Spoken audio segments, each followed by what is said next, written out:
With sedentary lifestyle comes a lot of pain. We have already seen some things about neck pain, the trigger points.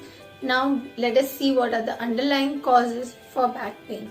Welcome to my channel. This is Dr. Bhakti here.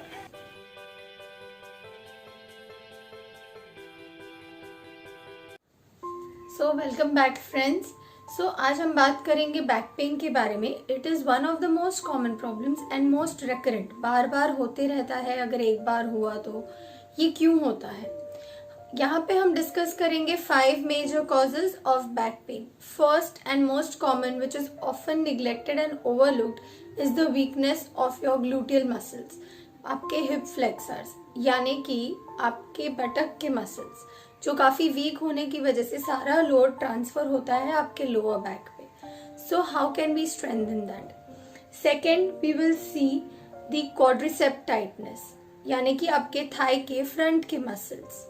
जैसे आप diagram में देख रहे हो ये अलग अलग muscle groups है जिनकी वीकनेस या टाइटनेस की वजह से आपके बैक पे स्ट्रेन बढ़ जाता है. Third comes the lumbar paraspinal muscle tightness. आपके स्पाइन के दोनों तरफ के जो मसल्स रहते हैं उसमें जब टाइटनेस महसूस होती है उसकी वजह से भी आपको पेन फील हो सकता है. ऑफन हम समझते हैं कि it is because of nerve compression और योर डिस्क प्रोलैप्स या फिर आपकी गादी का खिस जाना जगह पे से.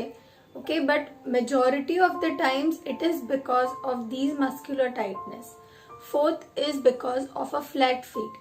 बायोमैकेनिक्स के हिसाब से अगर आपके पैर का जो नॉर्मल सा आर्च रहता है अगर वो आर्च वेल सपोर्टेड नहीं है तो उसकी वजह से आपके नी, हिप और आपके लोअर बैक तक in an upward direction strain महसूस हो सकता है. This further leads to back pain and we will discuss this so forward. Next comes the fifth reason that is because of actual nerve compression. Okay, that can happen because of poor posture or prolonged sitting. There is one more reason and that is forward stooped posture. यानी कि अगर rounded shoulders हो जिनके ऐसे बैठने की झुक के बैठने की आदत हो उसकी वजह से भी लोअर बैक पेन हो सकता है. So now let us see first कि एग्जैक्टली कि ग्लूटियल मसल्स जब वीक रहते हैं और आपको पेन होता है लोअर बैक में, how can we resolve it. So let us go ahead and see. So for 3 actions. 1, okay, 2 and 3. Okay, so it is a 3-dimensional muscle and the weakness of this muscle also leads to lower back pain. So now we are going to see some techniques which will help in immediate relief. Before going further, there is one more thing that I would like to bring to everyone's notice. जब हम खड़े रहते हैं आमतौर पे हमको at least 20 minutes ऐसे ही position में खड़े रहे. उतनी स्ट्रेंथ होनी चाहिए हमारे हिप और बटक के मसल्स की, बट वो यूजुअली होती नहीं है. And we keep on shifting from one leg to the other like this. So if that is happening with you that means कि your buttock muscles are very weak and they need immediate attention and strength. So before strengthening, it is very important that we understand कि ट्रेडलिनबर्ग gate ये exactly है क्या. जो मैंने आपको अभी बताया कि side to side weight shift होता है. ओके, वैसे ही कई लोगों का वॉकिंग पैटर्न भी वैसा हो जाता है जिसमें उनके हिप की मूवमेंट ज़्यादा हो जाती है. दैट हैपन्स क्योंकि उनके ग्लूटियल मसल्स काफ़ी वीक है और इसकी वजह से भी उनको बैक पेन होता है. वॉकिंग पैटर्न गलत होने से भी बैक पेन होता है, ये याद रखें. तो इसीलिए अब हम देखेंगे कि आप कौन सी एक्सरसाइज करके इसे इमीडिएटली रिलीफ पा सकते हो, but you have to be consistent. Okay, इन्हें रेगुलरली करना है. तो आइए देखते हैं अब एक्सरसाइजेस. सो फ्रेंड्स, जैसा आप ये वीडियो में देख रहे हो कि you can use the bench और the edge of a bed also. Let the lower portion of your body be hanging. आपका अपर बॉडी सपोर्टेड होना चाहिए. Take proper support and use your gluteal muscles. आपके buttocks का contraction होना चाहिए and then you lift your legs upward to the maximum range that you can. This will help in only strengthening your gluteus muscle. Gluteus muscle is the strongest muscle of your body, but हम इसे अच्छे से strengthen नहीं करते जिसकी वजह से ये वीक हो जाते हैं और लोड शिफ्ट हो जाता है हमारे लंबार स्पाइन पे. लंबार स्पाइन का फंक्शन है सिर्फ मोबिलिटी नहीं, stability. Okay, compared to thoracic spine यानी कि mid back, lumbar spine is meant only for a stability purpose. तो हमें जो मोबिलिटी एड ऑन करनी है वो थोरैसिक रीजन में होगी और लोअर रीजन में, यानी कि हमारे हिप और ग्लूटियस रीजन में, जो हम यूजुअली करते नहीं हैं. So here we are going to focus only on the strengthening part of our buttocks. ये एक्सरसाइज के बाद हम देखेंगे अब दूसरी exercise. Now according to this bone, आपका यहाँ पे बोन है उसे फील करें. पीछे सेंटर में 2 पॉइंट्स है, उन्हें टच करना है. जहाँ पे अगर आपको पेन फील हो रहा है, just give little pressure, bend forward straight. Okay, यहाँ पे आपको 2 बोनी पॉइंट्स फील होंगे. These are the points which we are going to release, और वो हम साइड लाइन में टर्न होने के बाद करेंगे. Late us see that.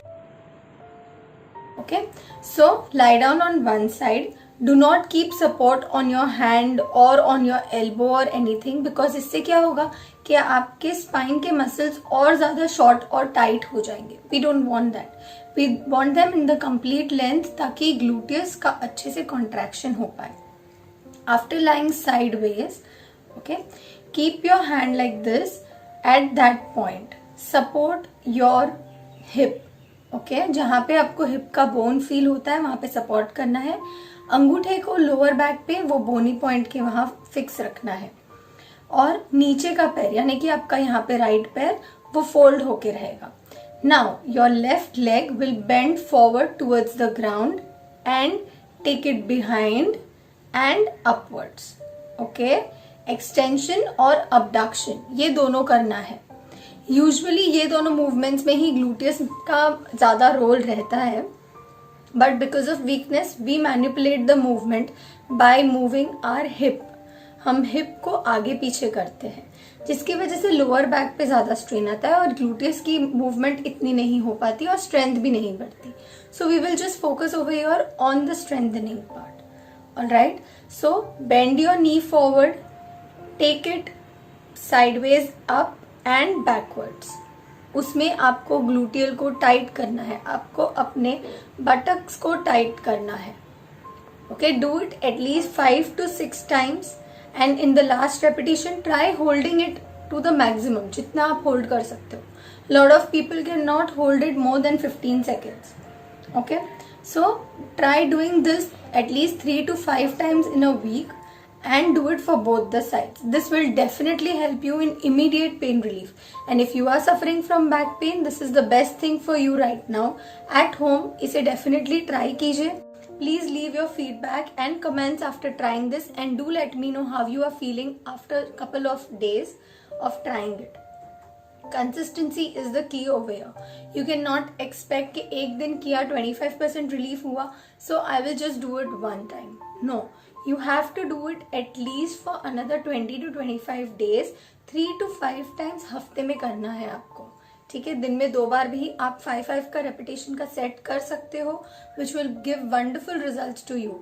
It is tried and tested and it definitely works. A lot of my patients have tried this and it has helped them and given great results. So make sure कि आप इसे try कीजिए. Okay, and without fail, please do subscribe and click on the bell button so that you do not miss out on any of my latest videos and updates. Okay, so stay in touch, stay safe and healthy. Bye.